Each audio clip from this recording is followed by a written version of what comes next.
ইফতার পর্ব ১৩তে আজকে থাকবে দারুণ মজাদার একটা চিকেন লেটুস সালাদের রেসিপি। এই সালাদ একবার খেলে বারবার খেতে চাইবে না। এর মধ্যে এমন কিছু মজার ইনগ্রিডিয়েন্টস আমি অ্যাড করেছি যে বাচ্চারা ওইটা চেটেপুটে শেষ করে দিবে। ভাবলাম আপনার সাথে এই হেলদি সালাদটা শেয়ার করা যাক। ভাজা পোড়ার দিন আর কত, এবারে একটু হেলদি খাওয়া যাক। প্রথমে কিন্তু আমি সালাদের জন্য একটি চিকেন ব্রেস্ট পিস এভাবে লেবু এবং লবণ এবং আদা রসুন দিয়ে সিদ্ধ করে নিয়েছিলাম। আর এর মধ্যেই আমি আমার গাছ থেকে লেটুস কেটে নিচ্ছিলাম। এই নিজের গাছ থেকে লেটুস কেটে নেওয়া যে কী একটা স্যাটিসফাইং বিষয় তা তো বলেই বোঝানো দায়। এই লেটুসগুলো আমি কিন্তু কেটে খুব ভালোভাবে ধুয়ে এইভাবে স্ট্রেনারে পানি ঝরিয়ে নিয়েছিলাম। এবারে লেটুসগুলোকে এভাবে ছোটো ছোটো টুকরো করে কেটে নিয়েছিলাম। এখানে প্রায় 3টি লেটুস আমি নিয়ে নিয়েছি। একটি সুন্দর বোলে আমি এগুলোকে সার্ভ করে দিলাম। তারপরে আমি এতে ছোটো করে কেটে রাখা টমেটো নিচ্ছি। এখানে আমি 2টি টমেটো ব্যবহার করছি। আপনারা চাইলে আরও বেশিও ব্যবহার করতে পারেন। এই স্যালাডটিতে আপনারা চাইলে কিছু ক্যাপসিকামও ব্যবহার করতে পারেন। এবারে আমি 2টি কাঁচামরিচ কুচি করে কেটে দিয়েছি। এবারে দিয়ে দিচ্ছি শ্রেডেড চিকেন।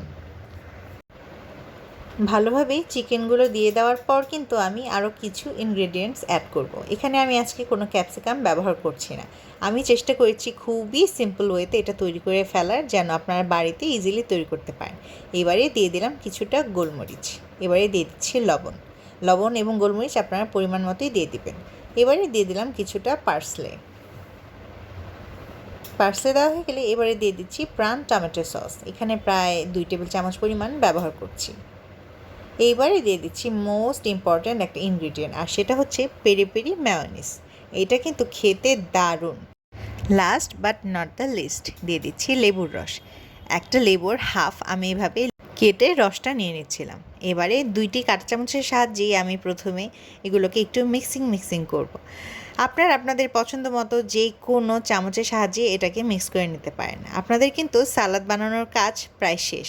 খুব ভালোভাবে এটাকে মিক্স করে নিলেই তৈরি হয়ে যাবে কিন্তু দারুণ মজার এই সালাদ। ট্রাস্ট মি, এটা এত মজা যে আপনারা চাইলে রোজই খেতে পারবেন। আমি তো যখন তখনই এটা তৈরি করে খাই, তাই ভাবলাম আপনাদের সাথেও এই মজার সালাদটা কেন না শেয়ার করা যাক। দারুণ মজার এই সালাদ একবার খেলে আপনি অন্য সব খাবারই ভুলে যেতে পারবেন।